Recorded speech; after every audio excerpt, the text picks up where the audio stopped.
今天我们对话的 Alan Z 是一位来自亚特兰大的多面艺术家，他的音乐结合了 R&B、流行和说唱的元素，同时在音乐行业建立了自己的影响力，并在社交媒体上吸引了一大批粉丝。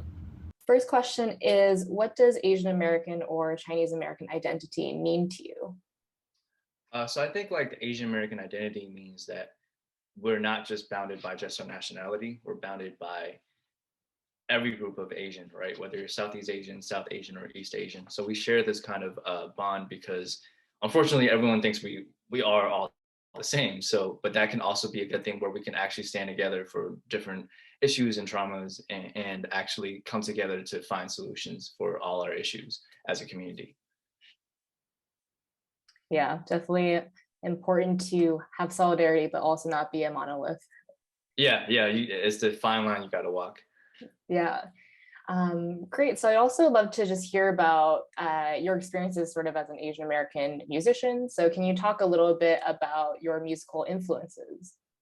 So my favorite rapper growing up was Eminem, and other favorites are like people like Michael Jackson, Prince, The Weeknd, Chris Brown, Rakim, Chino XL, Razcast. So I'm like really into like more like nerdy lyrical hip hop. So like I like that kind of stuff, like more underground 90s to 2000s like rap.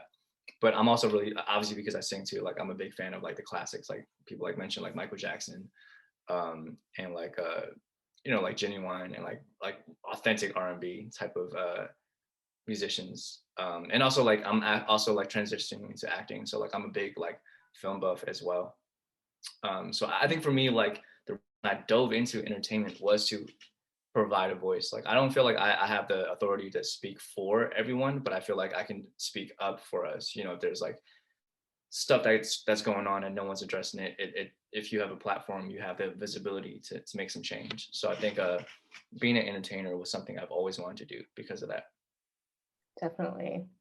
So what experiences growing up inspire you to pursue becoming a rapper, specifically in writing songs related to the Asian American experience? Well, I think I started doing music since I was 12, and I didn't really dive into like the Asian, I guess like the AAPI identity until I got older, because I think when I was young, I just wanted to be taken seriously as a musician. I didn't really like want it because I think at that time, like especially if you did address your identity, like it was just labeled corny. Like it wasn't like acceptable to kind of open up about who you are until like recently, right? Like these past few years. So but in the back of my mind, I was like, I really want to do something for us because like I would always see these kind of like images and negative portrayals in media, and I'm just like, there's a way to offset this. We just require the other side of representation of how to be perceived Yeah. and how to be taken seriously and how to be heard. So no matter what, like I was writing about, I always had that in the back of my mind. And then last year, I was able to do this album with another co-artist of mine called Face Value, which is about Asian American history.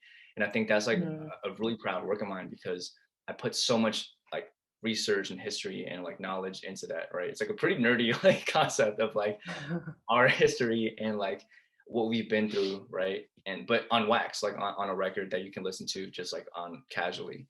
And I think that's something I'm really proud that I was able to accomplish because like people don't speak about what we've been through, right? Like they'll talk about COVID and whatever, but like they don't know about like our ancestors and what they've been through to get us here. Yeah, definitely. I definitely in support of just the idea of more representation, more nuanced representation is sort of the key to combating just only negative stereotypical portrayals. Right. Great. I'm curious, what did your parents think of you pursuing music and acting as a career? Were they supportive or did they have other plans for you? So I think I opened up about like how I wanted to be an entertainer very young, and there was a little pushback in middle school because I said I was going to go to college, which is probably the dumbest thing you can tell an Asian parent. But I think once I went because I went to Emory University in Atlanta, and which is like a pretty good school, and once I went there and I started making like actual connections and like major labels started hitting me up and like speaking to my parents, they're like, oh, this is a real thing. It's not just like you're in your bedroom making music. So I think like at that point they just started noticing how seriously I was pursuing this path and all the like the journey that I've been taking, like my parents have followed along with it in terms of like the ups and the downs. And they've seen a lot of really cool stuff happen in my career, so they know that it's like a real thing. So I think like I mean my parents are like super supportive of both the music side and the acting side. So I think I'm definitely fortunate in that. That's great. Good to hear that. Great. Could you talk a little bit about Asian solidarity with other BIPOC communities, especially given that being an Asian rapper can be controversial, given that rap music has roots in Black culture? Mm. I think that I mean like I feel like it's pretty natural for me just because I grew up around like a diverse community, and like sometimes it's as easy as just making a friend like outside of the community and just kind of like getting to know people like outside of like what you may think of them and tropes and stuff like that, right? And just listen to people's like stories and just getting to know each other as human beings, right? I feel like too many times we get stuck in these like boxes and put people in these boxes, and I think really just learn to like love others, right? And listen to what they have to say, and they'll listen to what you have to say. Mm-hmm. Yeah, definitely. Doesn't need to be super complicated. Yeah. Can you speak a little bit about what you think related to Asian American images and pop culture? Example from one of our UCA staff, ranging from manga to K-pop, and what that means for perceptions of Asian masculinity. So I've definitely seen like a boost up, you know, like I mean, because I grew up like seeing so many terrible images, right, like of like who we're supposed to be. Like I mean, like think about back in the 80s when I wasn't born yet. There was like Long Duk Dong, right? It's like super embarrassing and like very, very like dehumanizing, all the way to like the Hangover, which is again very dehumanizing. But now like I feel like there's like this uprise, right? And I think there is like the good side to like anime and K-pop, because like our, I guess like facets of our like identity and culture is like mainstream, but I think what's important is also for us to kind of be in the forefront of that, right? It's like I'm into anime, so like I do press for like anime conventions and stuff like that, and I'm like one of the only Asian people there, and I'm like, yo, this is our stuff, we need to be there, we need to be present and remind people this isn't some white people stuff, this is our stuff, that stuff comes from Japan, right? Like same thing with like K-pop and like martial arts, like let's show up for our stuff, right? Like we shouldn't be ashamed of it, because I think like growing up we probably were just like, oh yeah, I don't want to be a part of that, that's Asian. It's like, no, this is our stuff. Like non-Asians are like clinging to this, and like I don't want to see our stuff being like misrepresented as like someone else's culture. Like we should be proud of like all this. But and going back to Asian masculinity, I think there's a lot more. I mean, we see a lot more like Asian like sex symbols now, right? Like Henry Golding, like all these dudes that like, and even John Cho, like he's matured into this super nuanced actor. And I love the idea of like a more nuanced like representation, like you had mentioned, right? Like narratives plenitude. Like it's not just one type of Asian dude, right? Or Asian female woman. Like the fact that like we can have someone like Henry Golding or whoever, and then we can on the other side we have like Jimmy O Yang, who had like a rom-com with Nina Dobrev. I think that's where it should be, right? It shouldn't just be one type of representation. It should be all of us. You can be like an Asian nerd, a skater, a gangster, or whatever you want to be. I feel like that's what's important to show who we are as a whole. Yeah, definitely. Thanks for that answer. I definitely think that it's great to talk about reclaiming Asian culture.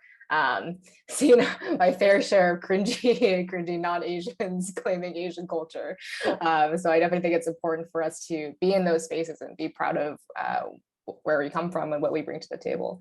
Awesome. What advice do you have for younger Gen Z creators and how to make their own lane and advocate for the community? What advice?